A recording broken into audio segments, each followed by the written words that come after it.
নমস্কার বন্ধুরা, সানুদির রান্নাঘরে আপনাদের সবাইকে জানাই স্বাগত। এসেছি বন্ধুরা, আবারও আমরা প্রতিদিনের মতন একটা রেসিপি নিয়ে। আজকে আমাদের রেসিপি কুইলাখাড়া বা কুলেতা শাকের রেসিপি। আজ আমি এই শাক দিয়ে দারুণ স্বাদের স্বাস্থ্যকর একটা রেসিপি বানাবো। তাই জন্য আমি নিয়ে নিয়েছি কুইলাখাড়া কিছু শাক। আর বন্ধুরা দেখুন, শাকগুলো একদমই কচি আছে, তাও আমি ভালো করে বেছে নেবো। আর এই শাকগুলো যতটা এই ডাঁটাটা কচি আছে আমি ততটা ডাঁটা নিয়ে নেবো। যেখানটা দেখবো শক্ত হয়ে গেছে সেই জায়গাটা আমি ফেলে দেবো। যেমন এই জায়গাটা শক্ত হয়ে গেছে, এটা আমি ফেলে দেবো, বাকিটা আমি নিয়ে নেবো। আর এই পাতার যতটা গুণ তার ডবল গুণ আছে এই ডাঁটা, তাই একে বলে কুইলাখাড়া শাক। খাড়া মানে এই ডাঁটাটাকে খাড়া বলে। তা চলুন তাহলে আমি শাকগুলো ভালো করে বেছে আর কেটে ধুয়ে তারপরে দেখাচ্ছি আপনাদেরকে। রেসিপিটি বানানোর জন্য এখানে আমি কড়াই গরম হতে বসিয়ে দিয়েছি। এরপরে দিয়ে দিচ্ছি আমি সরষের তেল।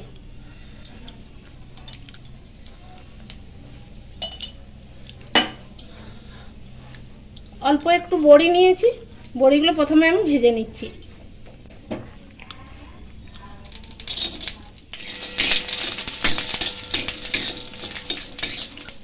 বড়িগুলো ভাজা হয়ে গেছে, এরপরে তুলে নিচ্ছি। এই তেলে আর একটু তেল দিয়ে দিচ্ছি।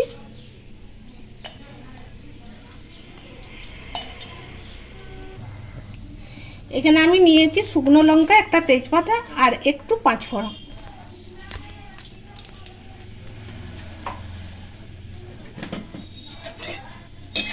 এগুলোকে একটু ভালো করে ভেজে নিচ্ছি।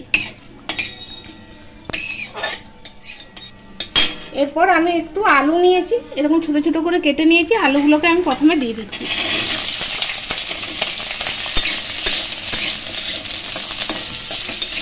আলুগুলোকে আমি একটু ভাজা ভাজা করে নিচ্ছি। আলুগুলো দেখুন ভাজা ভাজা করে নিয়েছি। এরপর আমি দিয়ে দিচ্ছি হলুদের গুঁড়ো,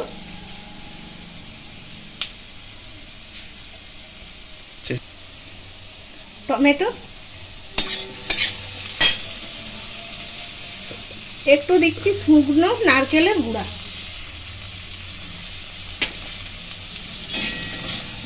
এরপরে এগুলো দিয়ে আমি ভালো করে ভেজে নিচ্ছি।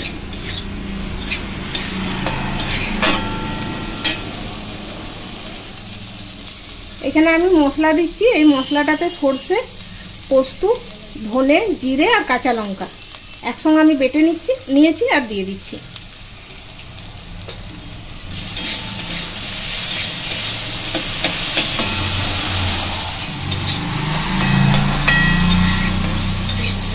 এগুলো ভাজা ভাজা আমি করে নিয়েছি। এরপর আমি দিয়ে দিচ্ছি কেটে রাখা কুইলাখাড়া শাক।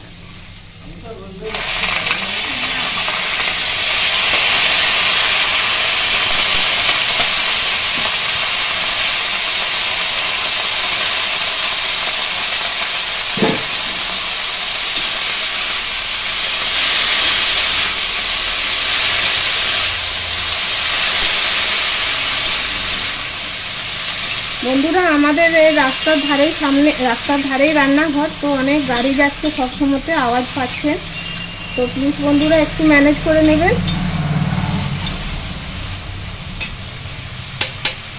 এরপর আমি দিয়ে দিচ্ছি স্বাদ মতো নুন।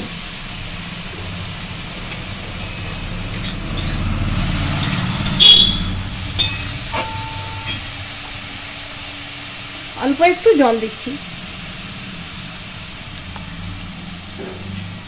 খুব বেশি জল দেবো না, কারণ এই শাকগুলো সিদ্ধ হতে খুব একটা সময় লাগে না। আর আলুটা যেহেতু আমি ভেজে নিয়েছি, সেই জন্য আলুটা মোটামুটি সিদ্ধ হয়ে গেছে।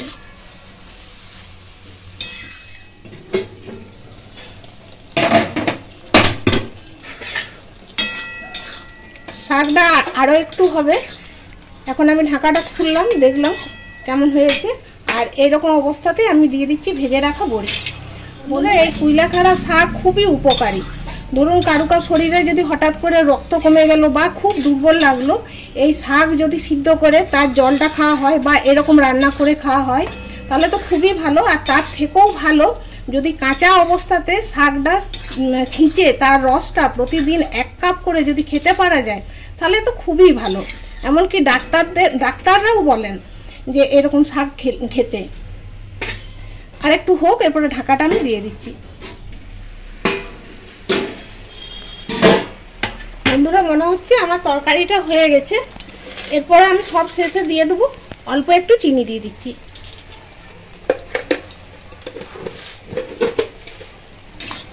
বন্ধুরা, আশা করব আপনাদের এই ভিডিওটি ভালো লাগবে, আর ভালো লাগলে লাইক শেয়ার কমেন্ট করবেন, আর আমাদের চ্যানেলটিকে সাবস্ক্রাইব করে আমাদের পাশে থাকবেন। আর বন্ধুরা, এইরকম শাক না, এই কুইলাখাড়া শাক আমাদের বাড়িতে প্রায় হয়, বাজারে দেখতে পেলেই নিয়ে আসে।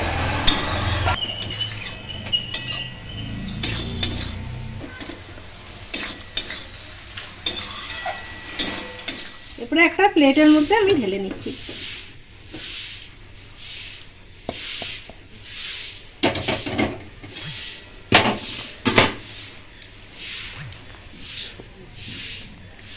আপনারাও একবার বাড়িতে বানিয়ে দেখুন, আর দেখা হবে পরের ভিডিওতে।